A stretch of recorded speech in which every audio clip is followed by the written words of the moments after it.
नमस्कार दोस्तों, स्वागत है आपका एक और नए प्रश्न पत्र पर, जहां पर बात करने वाले हैं कक्षा एकादश यानी 11 के विषय रसायन विज्ञान के बारे में। ठीक है, तो यहां पर कई प्रश्न पत्र बिल्कुल ऐसे ही डाले जा चुके हैं हमारे चैनल पर, और ये एक नया पेपर है। ठीक है, उन सबको भी देख लीजिए और इसे भी देख लीजिए।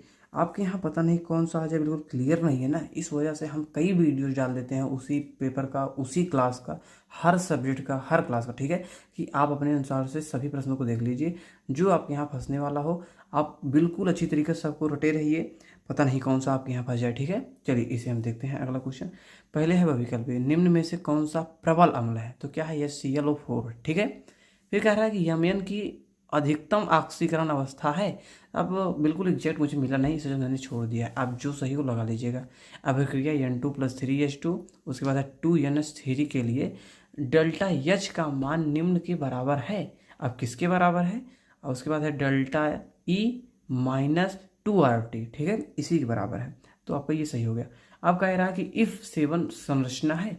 अब इफ सेवन संरचना क्या है, कैसे है, इससे पहले समझिए क्या होता है इफ सेवन संरचना। इसमें है पंचकोणीय द्विपिरामिडीय। ठीक है, पेंटागोनल है। अगला है कि निम्न में से किसमें अणुओं की संख्या सर्वाधिक होगी? तो क्या है? 8GH2। ठीक है, 8GH2 है।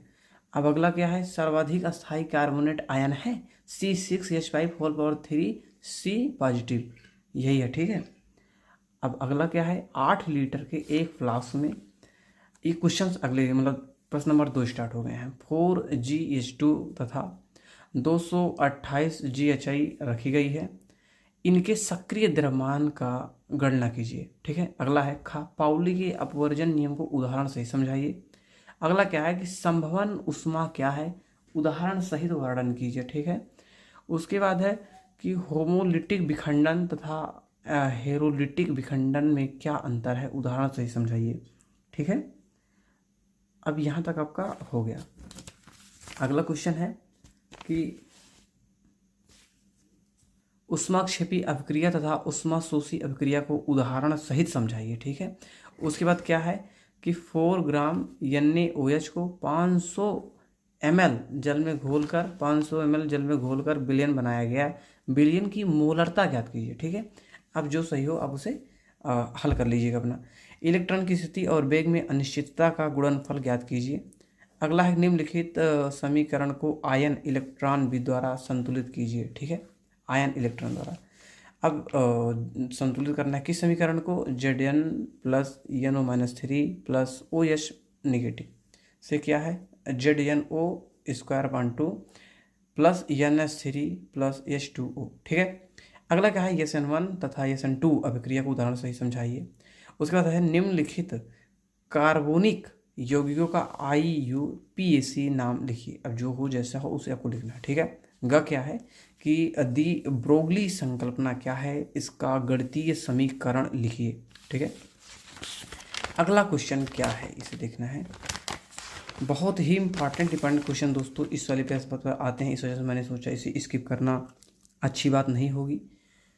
अगला क्वेश्चन क्या है कि 1000 ml विलयन में HCl के 3.65 ग्राम घुले हैं, इस विलयन का pH ज्ञात कीजिए। ठीक है, अगला क्या है कि एक यौगिक का भारात्मक संगठन इस प्रकार है, जहाँ पर Cu बराबर 25.46%, यस बराबर है 12.82% और O बराबर क्या है 25.65%, H2 बराबर है 36.07%। यौगिक का अणु सूत्र ज्ञात करना है। ठीक है, अगला क्या है कि बोर का परमाणु मॉडल क्या है, इसकी कमियों को उल्लेख कीजिए।